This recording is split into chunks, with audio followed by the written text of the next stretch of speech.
Shalom, apa kabar? Saya berharap kita tetap dalam keadaan sehat, semangat, dan sukacita dalam mengikuti gerakan baca dengar Alkitab. Hari ini kita akan membaca dan membahas kitab Hakim-Hakim pasal 4 sampai pasal 6, yaitu tentang Deborah, Barak, dan Gideon. Hakim-Hakim pasal 4 dan 5 menceritakan bagaimana Deborah dan Barak menang dalam peperangan melawan Sisera, yaitu panglima tentara Yabin, raja orang Kanaan. Seusai mereka melenyapkan Yabin, raja Kanaan itu, Deborah dan Barak mengucap syukur melalui nyanyian yang penuh pujian kepada Tuhan. Seorang teolog bernama Michael Wilcock menyebutkan bahwa Kanaan, Yabin, Raja Hajor, Sisera, dan 900 kereta besi merupakan satu kesatuan dalam kejahatan kepada orang Israel. Kunci kemenangan Deborah dan Barak melawan musuh-musuh mereka adalah tidak lain dan tidak bukan karena pertolongan Tuhan. Demikian halnya dengan kita sebagai orang percaya, bahwa dalam setiap keadaan sulit, mencekam, penderitaan, tetaplah percaya bahwa pertolongan Tuhan tidak akan pernah terlambat bagi kita. Dalam Hakim-Hakim pasal ke-6 diceritakan kisah pertama Gideon. Tuhan memilih dan mengutus Gideon, seorang yang gemetar dan ketakutan karena bertemu dengan malaikat Tuhan yang berfirman kepadanya. Tuhan mengutus Gideon untuk kemudian menjadi seorang prajurit yang gagah berani guna menyelamatkan orang Israel dari cengkraman orang Midian. Untuk mengetahui lebih dalam kisah-kisahnya, mari kita baca secara seksama Hakim-Hakim pasal 4 sampai 6.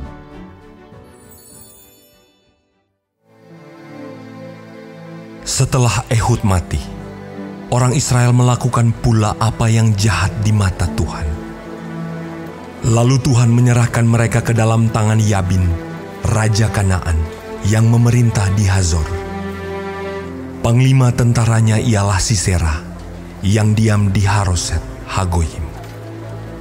Lalu orang Israel berseru kepada Tuhan, sebab Sisera mempunyai 900 kereta besi, dan 20 tahun lamanya ia menindas orang Israel dengan keras.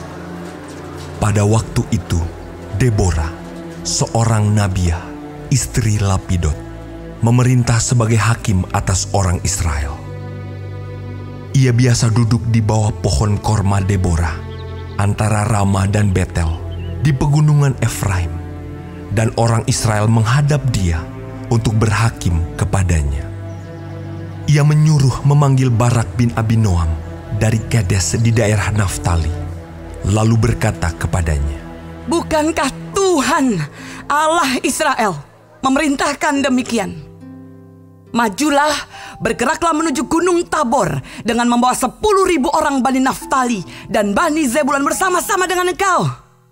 Dan aku akan menggerakkan Sisera, panglima tentara Yabin, dengan kereta-keretanya dan pasukan-pasukannya menuju engkau ke sungai Kison. Dan aku akan menyerahkan dia ke dalam tanganmu." Jawab Barak kepada Deborah, "Jika engkau turut maju, aku pun maju. Tetapi jika engkau tidak turut maju, aku pun tidak maju." kata Deborah. "Baik, aku turut. Hanya engkau tidak akan mendapat kehormatan dalam perjalanan yang kau lakukan ini, sebab Tuhan akan menyerahkan Sisera ke dalam tangan seorang perempuan." Lalu Deborah bangun berdiri dan pergi bersama-sama dengan Barak ke Kedes. Barak mengerahkan suku Zebulon dan suku Naftali ke Kedes. Maka 10.000 orang maju mengikuti dia. Juga Deborah maju bersama-sama dengan dia. Adapun Heber, orang Keni itu, telah memisahkan diri dari suku Keni, dari anak-anak Hobab ipar Musa, dan telah berpindah-pindah memasang kemahnya sampai ke pohon Tarbantin di Zaanaim yang dekat Kedes. Setelah dikabarkan kepada Sisera bahwa Barak bin Abinoam telah maju ke Gunung Tabor, dikerahkannyalah segala keretanya 900 kereta besi, dan seluruh rakyat yang bersama-sama dengan dia, dari Haroset Hagoyim ke sungai Kison. Lalu berkatalah Deborah kepada Barak, "Bersiaplah, sebab inilah harinya Tuhan menyerahkan Sisera ke dalam tanganmu. Bukankah Tuhan telah maju di depan engkau?" Lalu turunlah Barak dari Gunung Tabor, dan 10.000 orang mengikuti dia. Dan Tuhan mengacaukan Sisera serta segala keretanya dan seluruh tentaranya oleh mata pedang di depan Barak, sehingga Sisera turun dari keretanya dan melarikan diri dengan berjalan kaki. Lalu Barak mengejar kereta-kereta, dan tentara itu sampai di Haroset Hagoyim, dan seluruh tentara Sisera tewas oleh mata pedang. Tidak ada seorang pun yang tinggal hidup. Tetapi Sisera dengan berjalan kaki melarikan diri ke kemah Yael, istri Heber, orang Keni itu. Sebab ada perhubungan baik antara Yabin, Raja Hasor, dengan keluarga Heber, orang Keni itu. Yael itu pun keluar mendapatkan Sisera dan berkata kepadanya, "Singgahlah tuanku, silakan masuk, jangan takut." Lalu singgahlah ia ke dalam kemah perempuan itu, dan perempuan itu menutupi dia dengan selimut. Kemudian berkatalah ia kepada perempuan itu, "Berilah kiranya aku minum air sedikit. Aku haus." Lalu perempuan itu membuka kirbat susu, diberinyalah dia minum, dan diselimutinya pula. Lagi katanya kepada perempuan itu, "Berdirilah di depan pintu kemah, dan apabila ada orang datang dan bertanya kepadamu, 'Ada orang di sini?' maka jawablah, 'Tidak ada.'" Tetapi Yael, istri Heber, mengambil patok kemah, diambilnya pula palu, mendekatinya diam-diam, lalu dilantaknyalah patok itu masuk ke dalam pelepisnya, sampai tembus ke tanah. Sebab ia telah tidur nyenyak karena lelahnya, maka matilah orang itu. Pada waktu itu muncullah Barak yang mengejar Sisera. Keluarlah Yael mendapatkan dia dan berkata kepadanya, "Mari, aku akan menunjukkan kepadamu orang yang kau cari itu." Lalu masuklah Barak ke dalam, dan tampaklah Sisera mati, tergeletak dengan patok dalam pelipisnya. Demikianlah Allah pada hari itu menundukkan Yabin Raja Kanaan di depan orang Israel. Dan kekuasaan orang Israel kian keras menekan Yabin, Raja Kanaan, sampai mereka melenyapkan Yabin, Raja Kanaan itu.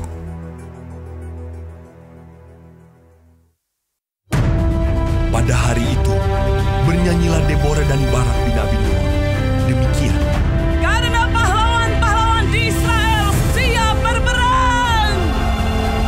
Karena bangsa itu menawarkan dirinya dengan sukarela. Pujilah Tuhan.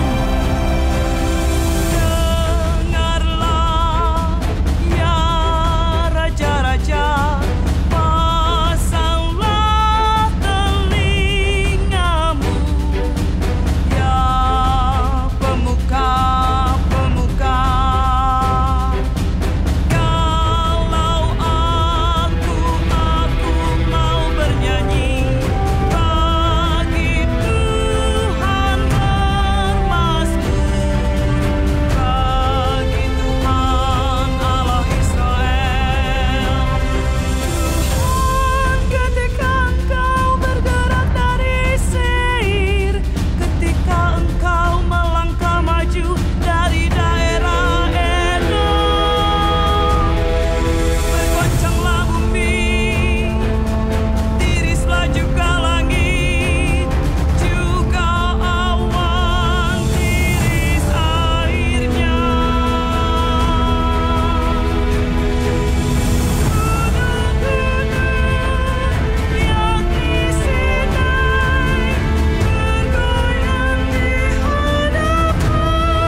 dalam zaman Samgar bin Anat, dalam zaman Yael, kafilah tidak ada lagi, dan orang-orang yang dalam perjalanan terpaksa menempuh jalan yang berbelit-belit.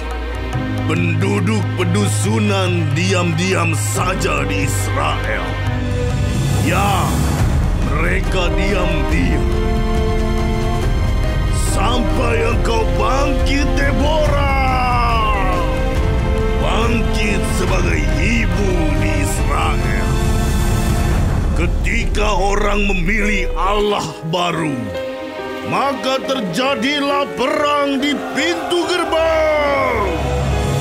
Sesungguhnya perisai ataupun tombak tidak terlihat di antara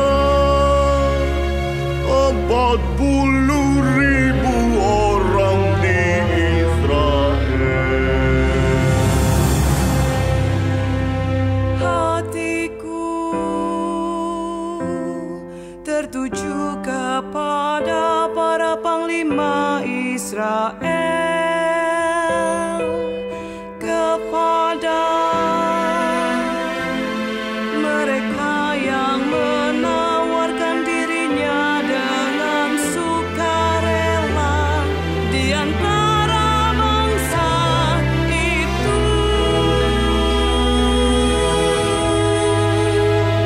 Pujilah Tuhan, kamu yang menunggang keledai betina putih, kamu yang duduk di atas permadani, kamu yang berjalan di jalan, ceritakanlah hal itu. Di tempat-tempat penimbaan air, menurut suara orang-orang yang berdendang, di sanalah orang menyanyikan perbuatan Tuhan yang adil. Perbuatannya yang adil terhadap orang-orangnya di pedusunan di Israel. Pada waktu itu, turunlah umat Tuhan ke pintu gerbang. Bangunlah, bangunlah, Deborah, bangunlah, bangunlah. Nyanyikanlah suatu nyanyian. Bangkitlah Barak, dan giringlah tawananmu, hai anak Abinoam. Lalu turunlah para bangsawan yang terluput. Umat Tuhan turun baginya sebagai pahlawan. Dari suku Efraim, mereka datang ke lembah, mengikuti engkau, ya suku Benyamin, dengan laskar. Dari suku Makhir, turunlah para panglima. Dan dari suku Zebulon, orang-orang pembawa tongkat penggerak. Juga para pemimpin suku Isakar menyertai Deborah. Dan seperti Isakar, demikianlah Naftali menyertai Barak. Mereka menyusul dia dan menyerbu masuk lembah. Tetapi pihak pasukan-pasukan suku Ruben ada banyak pertimbangan. Mengapa engkau tinggal duduk di antara kandang-kandang sambil mendengarkan seruling pemanggil kawanan? Di pihak pasukan-pasukan suku Ruben ada banyak pertimbangan. Orang Gilead tinggal diam di seberang sungai Yordan. Dan suku Dan, mengapa mereka tinggal dekat kapal-kapal? Suku Asher duduk di tepi pantai laut, tinggal diam di teluk-teluknya. Tetapi suku Zebulon ialah bangsa yang berani mempertaruhkan nyawanya. Demikian juga suku Naftali di tempat-tempat tinggi di padang. Raja-raja datang dan berperang. Pada waktu itu, raja-raja Kanaan berperang dekat Ta'anak pada mata air di Megido. Tetapi perak sebagai rampasan tidak diperoleh mereka. Dari langit berperang bintang-bintang. Dari peredarannya mereka memerangi Sisera. Sungai Kison menghanyutkan musuh. Kison, sungai yang terkenal dari dahulu kala itu. Majulah sekuat tenaga, hai jiwaku. Ketika itu menderaplah telapak kuda karena berpacu lari kuda-kudanya. Kutukilah kota Meros, firman malaikat Tuhan. Kutukilah habis-habisan penduduknya, karena mereka tidak datang membantu Tuhan sebagai pahlawan. Diberkatilah Yael, istri Heber, orang Keni itu, melebihi perempuan-perempuan lain. Diberkatilah ia, melebihi perempuan-perempuan yang di dalam kemah.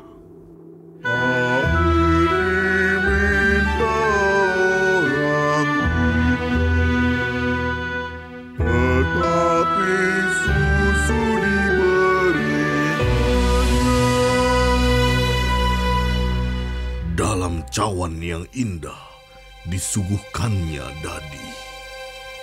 Tangannya diulurkannya mengambil patung. Tangan kanannya mengambil tukul-tukul.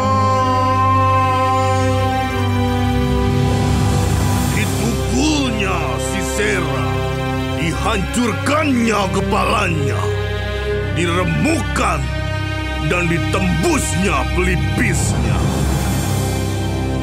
Dekat kakinya, orang itu rebah, tewas tergeletak.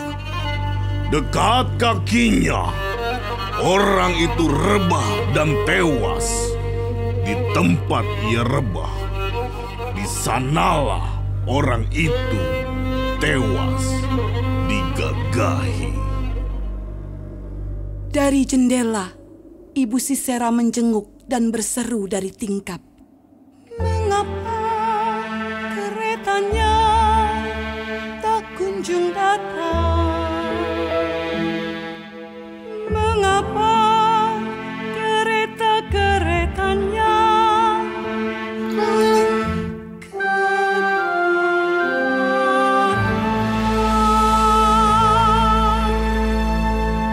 Yang paling bijak di antara dayang-dayangnya menjawabnya. Dan ia sendiri juga membalas perkataannya. Bukankah mereka mendapat jarahan dan membagi-baginya? Gadis seorang dua untuk setiap orang jarahan. Kain berwarna sehelai dua untuk Sisera. Jarahan kain sulaman aneka warna sehelai dua untuk leherku. Demikianlah akan binasa segala musuhmu ya Tuhan. Tetapi orang yang mengasihinya bagaikan matahari terbit dalam kemegahannya. Lalu amanlah negeri itu 40 tahun lamanya.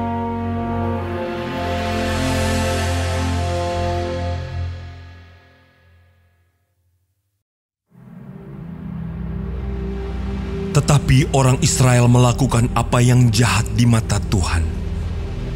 Sebab itu Tuhan menyerahkan mereka ke dalam tangan orang Midian 7 tahun lamanya. Dan selama itu, orang Midian berkuasa atas orang Israel. Karena takutnya kepada orang Midian itu, maka orang Israel membuat tempat-tempat perlindungan di pegunungan, yakni gua-gua dan kubu-kubu. Setiap kali orang Israel selesai menabur, datanglah orang Midian, orang Amalek, dan orang-orang dari sebelah timur, lalu maju mendatangi mereka. Berkemahlah orang-orang itu di daerah mereka, dan memusnahkan hasil tanah itu sampai ke dekat Gaza, dan tidak meninggalkan bahan makanan apapun di Israel, juga domba atau lembu atau keledai pun tidak. Sebab orang-orang itu datang maju dengan ternaknya dan kemahnya, dan datangnya itu berbanyak-banyak seperti belalang. Orang-orangnya dan unta-untanya tidak terhitung banyaknya, sekaliannya datang ke negeri itu untuk memusnahkannya. Sehingga orang Israel menjadi sangat melarat oleh perbuatan orang Midian itu. Lalu berserulah orang Israel kepada Tuhan. Ketika orang Israel berseru kepada Tuhan karena orang Midian itu, maka Tuhan mengutus seorang nabi kepada orang Israel yang berkata kepada mereka, "Beginilah firman Tuhan, Allah Israel. Akulah yang menuntun kamu keluar dari Mesir dan yang membawa kamu keluar dari rumah perbudakan. Aku melepaskan kamu dari tangan orang Mesir dan dari tangan semua orang yang menindas kamu. Bahkan aku menghalau mereka dari depanmu, dan negeri mereka kuberikan kepadamu. Dan aku telah berfirman kepadamu, Akulah Tuhan Allahmu. Maka janganlah kamu menyembah Allah orang Amori, yang negerinya kamu diami ini. Tetapi kamu tidak mendengarkan firmanku itu." Kemudian datanglah malaikat Tuhan dan duduk di bawah pohon tarbantin di Ofra, kepunyaan Yoas, orang Abiezer itu. Sedang Gideon anaknya mengirik gandum dalam tempat pemerasan anggur agar tersembunyi bagi orang Midian. Malaikat Tuhan menampakkan diri kepadanya dan berfirman kepadanya demikian, "Tuhan menyertai engkau, ia pahlawan yang gagah berani." Jawab Gideon kepadanya, Tuanku, jika Tuhan menyertai kami, mengapa semuanya ini menimpa kami? Di manakah segala perbuatan-perbuatannya yang ajaib yang diceritakan oleh nenek moyang kami kepada kami? Ketika mereka berkata, "Bukankah Tuhan telah menuntun kita keluar dari Mesir?" Tetapi sekarang Tuhan membuang kami dan menyerahkan kami ke dalam cengkeraman orang Midian. Lalu berpalinglah Tuhan kepadanya dan berfirman, "Pergilah dengan kekuatanmu ini dan selamatkanlah orang Israel dari cengkraman orang Midian. Bukankah aku mengutus engkau?" Tetapi jawabnya kepadanya, Tuanku, dengan apakah akan kuselamatkan orang Israel? Ketahuilah, kaumku adalah yang paling kecil di antara suku Manasye, dan aku pun seorang yang paling muda di antara kaum keluargaku. Berfirmanlah Tuhan kepadanya, "Tetapi akulah yang menyertai engkau. Sebab itu, engkau akan memukul kalah orang Midian itu sampai habis." Maka jawabnya kepadanya, "Jika sekiranya aku mendapat kasih karunia di matamu, maka berikanlah kepadaku tanda bahwa engkau sendirilah yang berfirman kepadaku. Janganlah kiranya pergi dari sini sampai aku datang kepadamu membawa persembahanku dan meletakkannya di hadapanmu." Firman-Nya, "Aku akan tinggal sampai engkau kembali." Masuklah Gideon ke dalam, lalu mengolah seekor anak kambing dan roti yang tidak beragi dari seefa tepung. Ditaruhnya daging itu ke dalam bakul dan kuahnya ke dalam periuk. Dibawanya itu kepadanya ke bawah pohon tarbantin, lalu disuguhkannya. Berfirmanlah malaikat Allah kepadanya, "Ambillah daging dan roti yang tidak beragi itu. Letakkanlah ke atas batu ini dan curahkan kuahnya." Maka diperbuatnya demikian. Dan malaikat Tuhan mengulurkan tongkat yang ada di tangannya. Dengan ujungnya disinggungnya daging dan roti itu. Maka timbullah api dari batu itu dan memakan habis daging dan roti itu. Kemudian hilanglah malaikat Tuhan dari pandangannya. Maka tahulah Gideon bahwa itulah malaikat Tuhan. Lalu katanya, "Celakalah aku, Tuhanku Allah, sebab memang telah kulihat malaikat Tuhan dengan berhadapan muka." Tetapi berfirmanlah Tuhan kepadanya, "Selamatlah engkau, jangan takut, engkau tidak akan mati."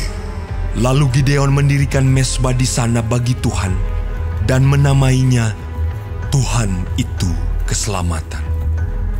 Mezbah itu masih ada sampai sekarang di Ofra, kota orang Abiezer. Pada malam itu juga Tuhan berfirman kepadanya, "Ambillah seekor lembu jantan kepunyaan ayahmu, yakni lembu jantan yang kedua, berumur 7 tahun. Runtuhkanlah mezbah Baal kepunyaan ayahmu, dan tebanglah tiang berhala yang di dekatnya. Kemudian dirikanlah mezbah bagi Tuhan Allahmu di atas kubu pertahanan ini dengan disusun baik. Lalu ambillah lembu jantan yang kedua, dan persembahkanlah korban bakaran dengan kayu tiang berhala yang akan kau tebang itu." Kemudian Gideon membawa 10 orang hambanya, dan diperbuatnyalah seperti yang difirmankan Tuhan kepadanya. Tetapi karena ia takut kepada kaum keluarganya dan kepada orang-orang kota itu untuk melakukan hal itu pada waktu siang, maka dilakukannya pada waktu malam. Ketika orang-orang kota itu bangun pagi-pagi, tampaklah telah dirobohkan mezbah Baal itu, telah ditebang tiang berhala yang di dekatnya, dan telah dikorbankan lembu jantan yang kedua di atas mezbah yang didirikan itu. Berkatalah mereka seorang kepada yang lain, "Siapakah yang melakukan hal itu?" Setelah diperiksa dan ditanya-tanya, maka kata orang, "Gideon bin Yoas, dialah yang melakukan hal itu." Sesudah itu, berkatalah orang-orang kota itu kepada Yoas, "Bawalah anakmu itu keluar, dia harus mati, karena ia telah merobohkan mezbah Baal, dan karena ia telah menebang tiang berhala yang di dekatnya." Tetapi jawab Yoas kepada semua orang yang mengerumuninya itu, "Kamu mau berjuang membela Baal, atau kamu mau menolong dia? Siapa yang berjuang membela Baal akan dihukum mati sebelum pagi. Jika Baal itu Allah, biarlah ia berjuang membela dirinya sendiri setelah mezbahnya dirobohkan orang." Dan pada hari itu, diberikan oranglah nama Yerubbaal kepada Gideon, karena kata orang, "Biarlah Baal berjuang dengan dia setelah dirobohkannya mezbahnya itu." Seluruh orang Midian dan orang Amalek dan orang-orang dari sebelah timur telah berkumpul bersama-sama. Mereka telah menyeberang dan berkemah di lembah Yisrael. Pada waktu itu, Roh Tuhan menguasai Gideon. Ditiupnyalah sangkakala dan orang-orang Abiezer dikerahkan untuk mengikuti dia. Juga dikirimnya pesan kepada seluruh suku Manasye, dan orang-orang ini pun dikerahkan untuk mengikuti dia. Dikirimnya pula pesan kepada suku Asher, Sebulon, dan Naftali, dan orang-orang ini pun maju untuk menggabungkan diri dengan mereka. Kemudian berkatalah Gideon kepada Allah, "Jika engkau mau menyelamatkan orang Israel dengan perantaraanku, seperti yang kau firmankan itu, maka aku membentangkan guntingan bulu domba di tempat pengirikan. Apabila hanya di atas guntingan bulu itu ada embun, tetapi seluruh tanah di situ tinggal kering, maka tahulah aku bahwa engkau mau menyelamatkan orang Israel dengan perantaraanku, seperti yang kau firmankan." Dan demikianlah terjadi, sebab keesokan harinya, pagi-pagi ia bangun. Dipulasnya guntingan bulu itu, dan diperasnya air embun dari guntingan bulu itu, secawan penuh air. Lalu berkatalah Gideon kepada Allah, "Janganlah kiranya murka-Mu bangkit terhadap aku, apabila aku berkata lagi, sekali ini saja, biarkanlah aku satu kali lagi saja mengambil percobaan dengan guntingan bulu itu. Sekiranya yang kering hanya guntingan bulu itu, dan di atas seluruh tanah itu ada embun. Dan demikianlah diperbuat Allah pada malam itu, sebab hanya guntingan bulu itu yang kering, dan di atas seluruh tanah itu ada embun.